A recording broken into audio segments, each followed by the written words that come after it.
Good morning, everyone. Today we will start with philosophical background of Boger Boni Hussein's characteristic reports. So, in this philosophical background, as all we know that Dr. Boger, he followed the principles. He liked the principles of Dr. Boni Hussein, and he followed many concepts of Dr. Boni Hussein while preparing his own index. So he also himself introduced many new concepts to homeopathy, and he followed the concept of doctrine of complete symptom and concomitant of Dr. Boni Hussein. So what is this doctrine of complete symptom and concomitant? Then he also introduced some new doctrines, that is doctrine of pathological general, doctrine of causation and time, then evaluation of remedy, fever totality. This is the very elaborated, very well explained section in BBCR and concordance section. So one by one we discuss about his each doctrine as well as his new introduced concepts to homeopathy. So what is the doctrine of complete symptom and concomitant? Borrowed the idea of complete symptom from Boni Hussein. So what is complete symptom? Which consists of location, sensation, modality as well as concomitant. During the interview, unreasonable attendance of main symptoms are also noticed in relation to time, which are called concomitants. Means first he follow he borrowed the idea of complete symptom from Boni Hussein.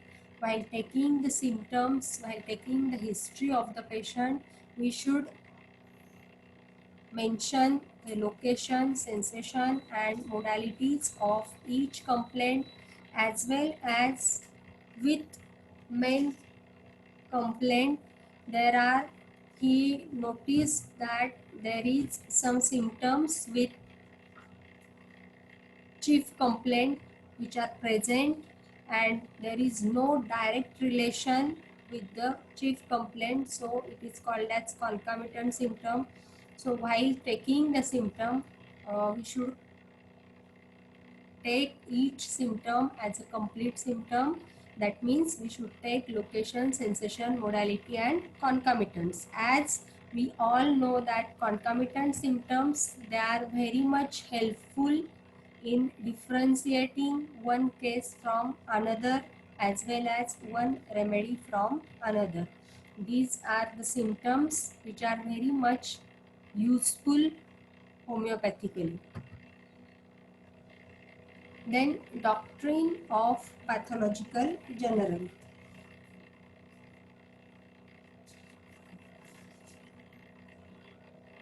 Dr. Boni Hussein's work,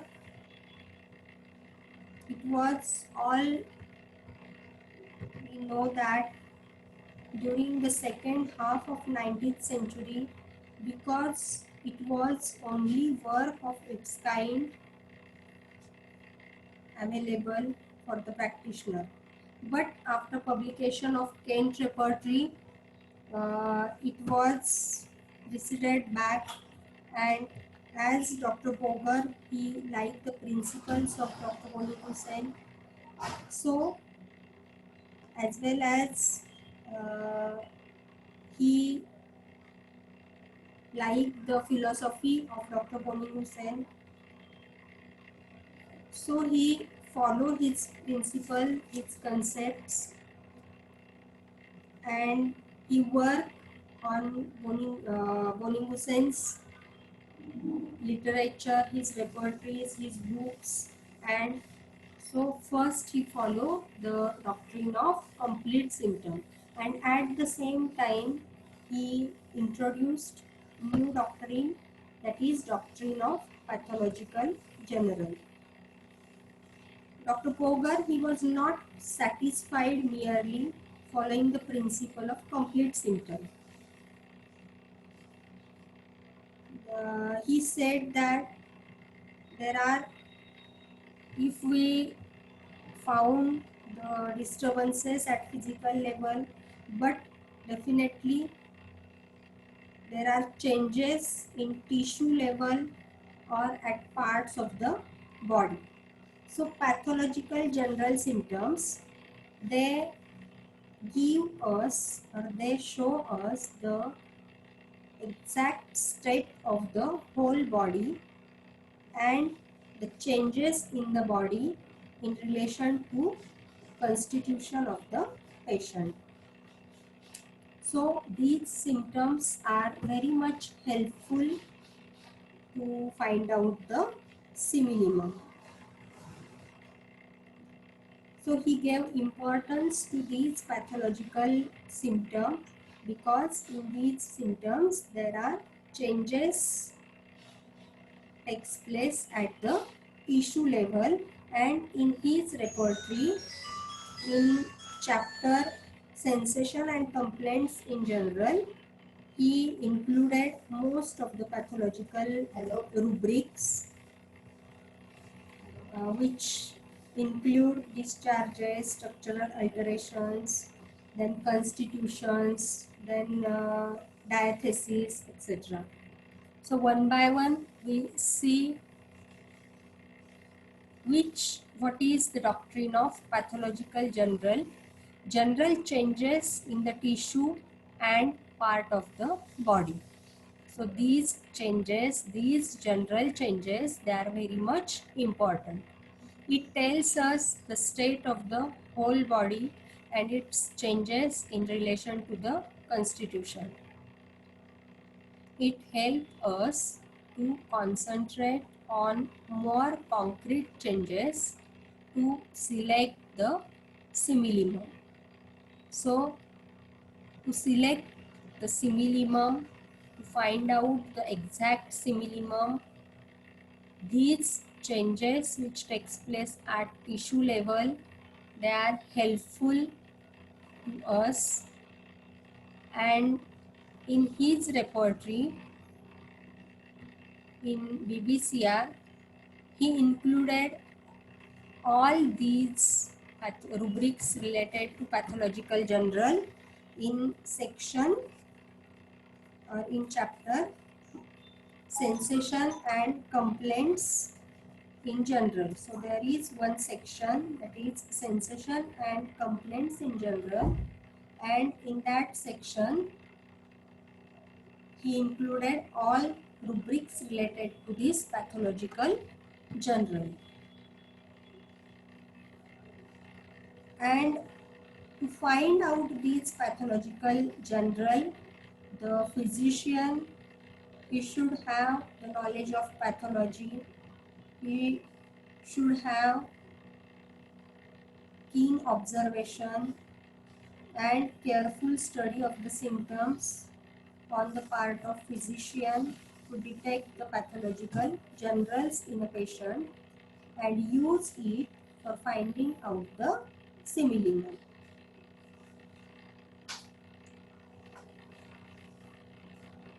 So these pathological generals, example of these pathological generals, which are discharges, structural alterations, then constitution, diathesis.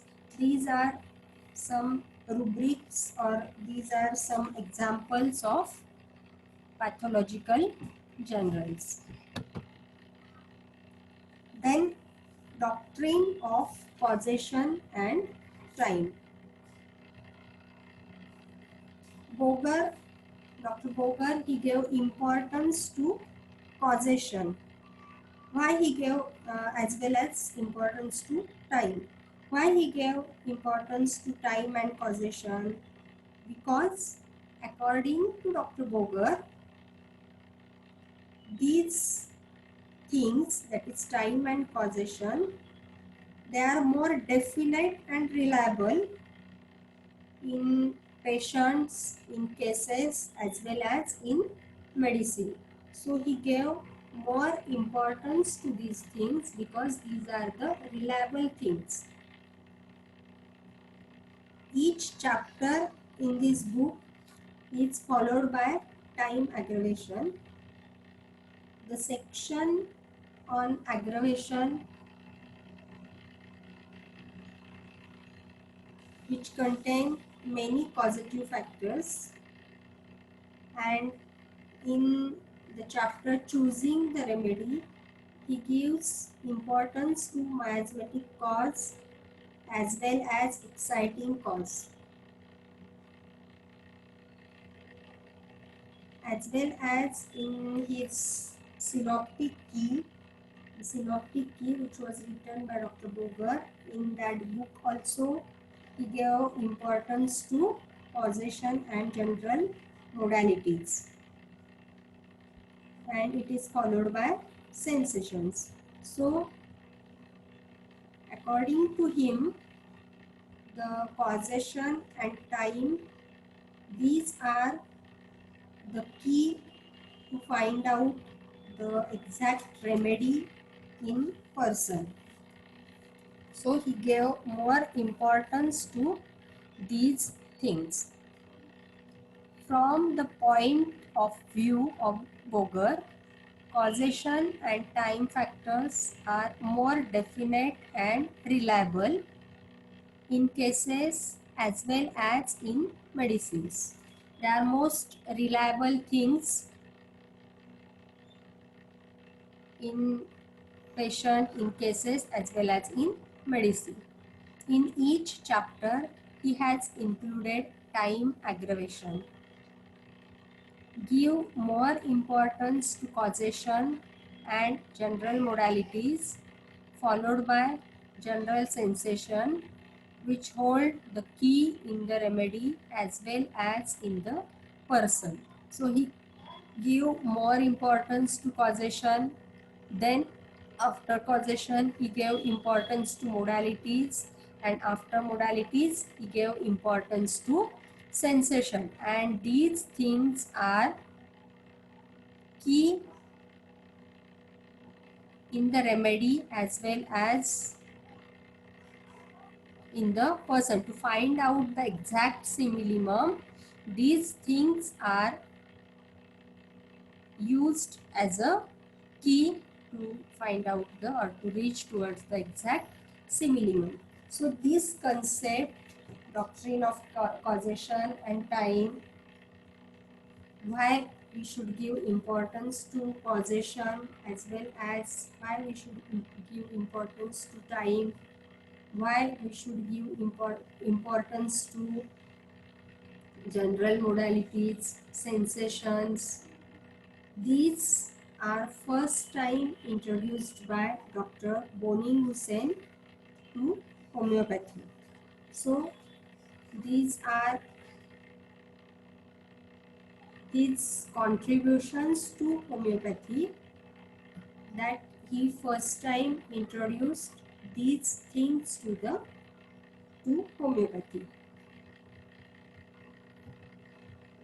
Then evaluation of remedy.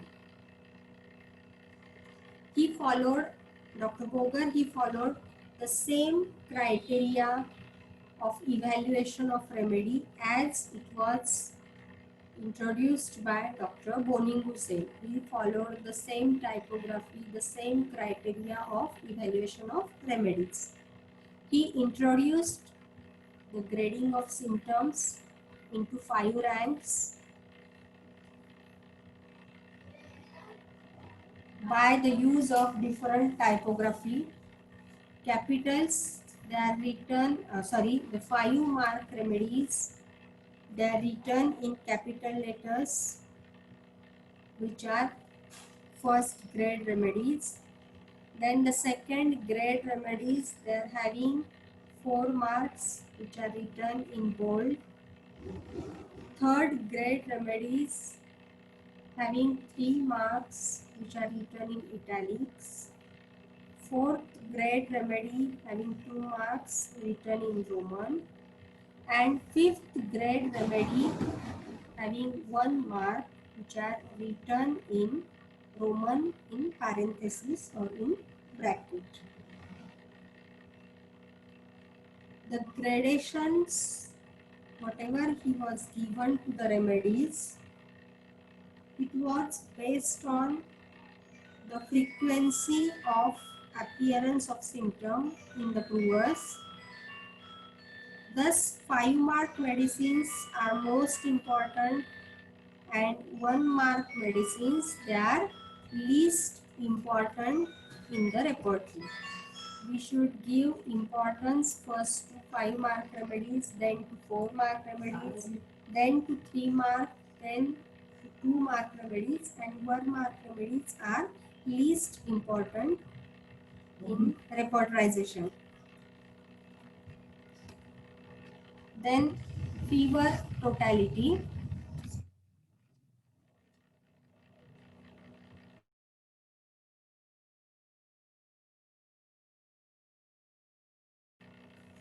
Then fever totality.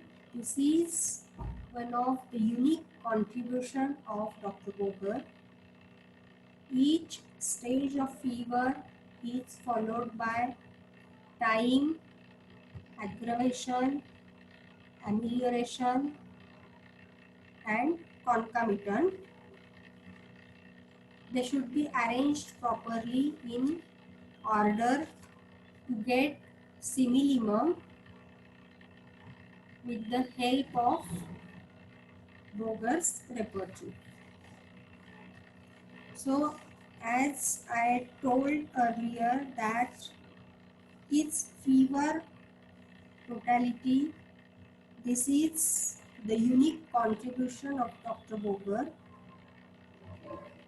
The arrangement of the chapter on fever is self-explanatory and it was arranged in systematic way.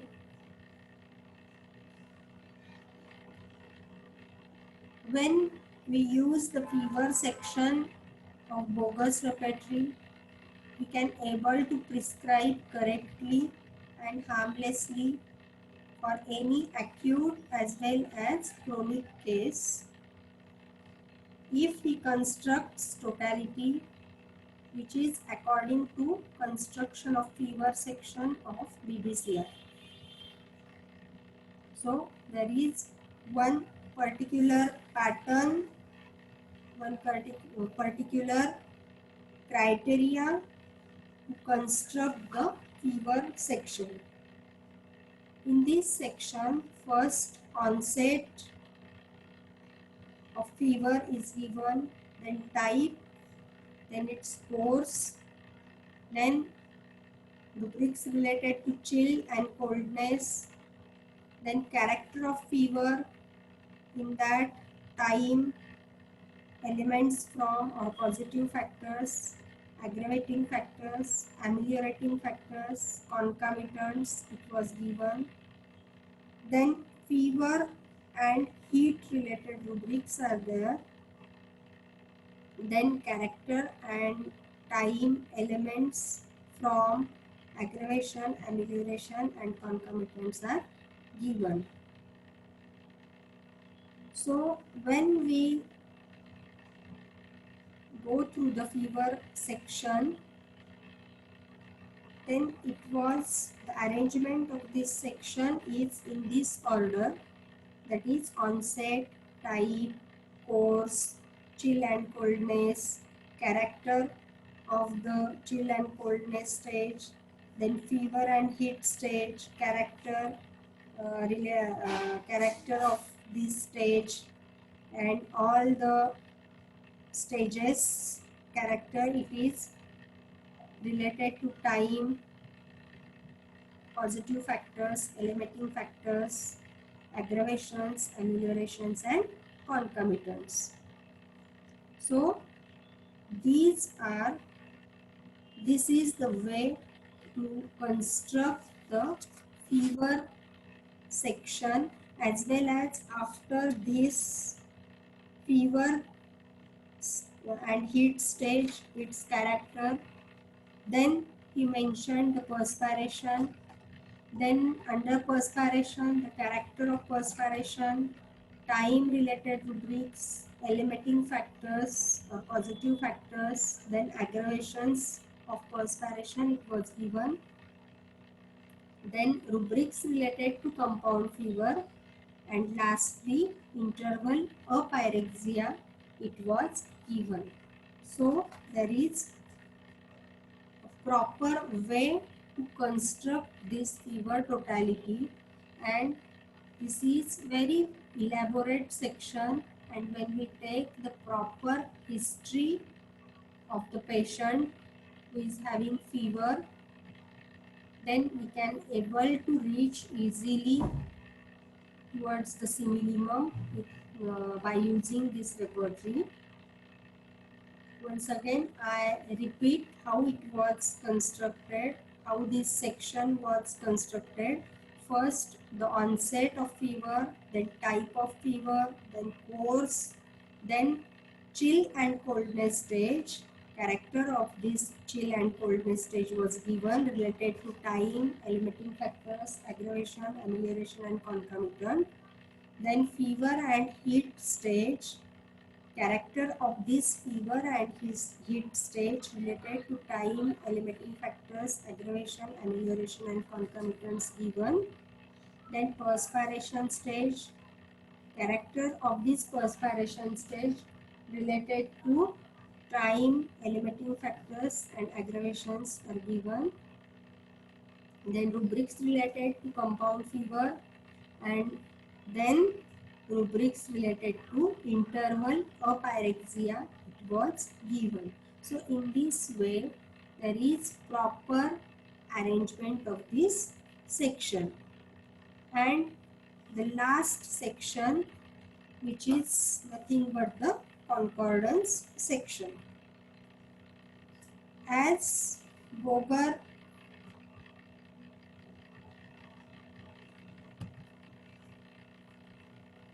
and this was the concordance section, the relationship of remedy section, as this was the unique contribution of Dr. Boning Hussain and very much useful contribution of Dr. Boning Hussain to homeopathy. So it is followed by Dr. Boger. Dr. Boger, he made the philosophy clearer and practical, and he included in this section about 125 remedies. And these remedies are useful for the second prescription, then during follow-ups, and rearranging the symptom according to hierarchy, and the remedies that are given under the relationship section under the remedy which is prescribed first, as well as in this section duration of action of each remedy it is also given. So this section is very much important. It was first we discussed related to this section already in BTPB also. Then one important philosophical under philosophical background, one important point or one important thing which he introduced to homeopathy is clinical rubric. Dr. Boger, he was the first one who appreciated and mentioned several clinical conditions which he came across during his day-to-day practice, in his clinic. He came across many clinical condition cases, and so he included such clinical conditions in his repertory. And these rubrics, they are useful to find out the nearly indicated group of remedies and which can be further be narrowed down with the help of modalities concomitant to select the final similimum. Whatever concomitants, whatever modalities, whatever other symptoms from that case we get, we use to narrow down or we use to find out the similimum from that similarly indicated medicine. But according to the concept, according to the principle of homeopathy, this concept that we prescribe according to clinical rubric, it was against our principle of homeopathy, against our philosophy. So these type of clinical rubrics, they are not used for all cases, but such clinical rubrics are especially useful, they are helpful, especially in the cases in which there is too much advanced pathology is there. Because in advanced pathological condition, we get only common symptoms of the disease, or we get only few symptoms from the patient. And many times these symptoms, whatever we get from the patient, these are common symptoms of that disease. So it was difficult to find out the similimum from that symptoms whatever we get from the patient. So at that time when the pathology was too much advanced, at that time we can use such rubrics to find out the indicated group of remedies,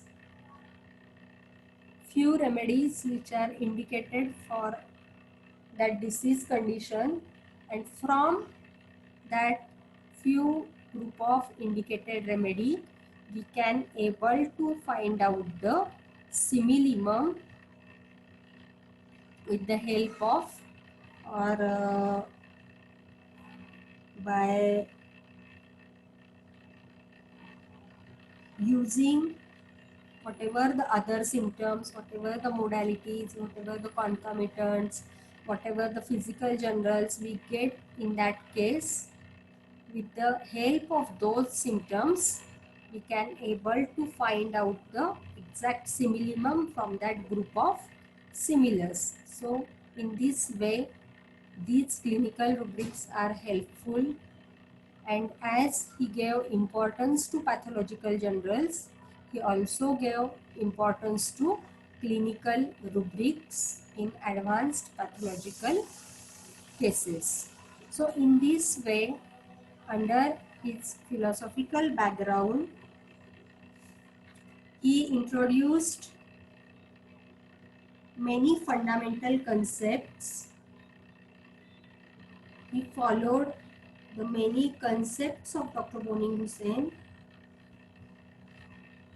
So under his philosophical background, first and most important thing is doctrine of complete symptom and concomitant. Then the second is doctrine of pathological general. Then the third important thing is doctrine of causation and time. Then evaluation of remedies. And this is also, he followed the same criteria as that of Dr. Boning Hussain, the same typography, the same gradations which are given by Dr. Boning Hussain. Then fever totality, which is his unique contribution to homeopathy. Then concordance section, which is also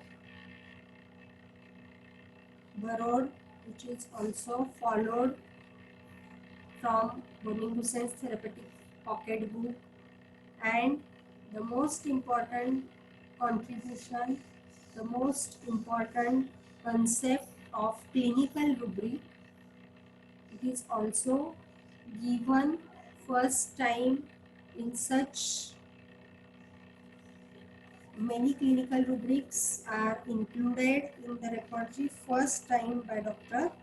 Boger to find out the similimum in advanced pathological cases. So in this way, all these points are very much important under philosophical background of philosophical background of Boger Bonnie-Hussein's characteristic repertory. So there may be questions asked, what is the difference between philosophical background of BTPB and BBCR? So you should know which points are there under philosophical background of BTPB and which points are there under philosophical background of BBCR. Okay, so this is all about the philosophical background of Boger Bonnie-Hussein's characteristics and repertory.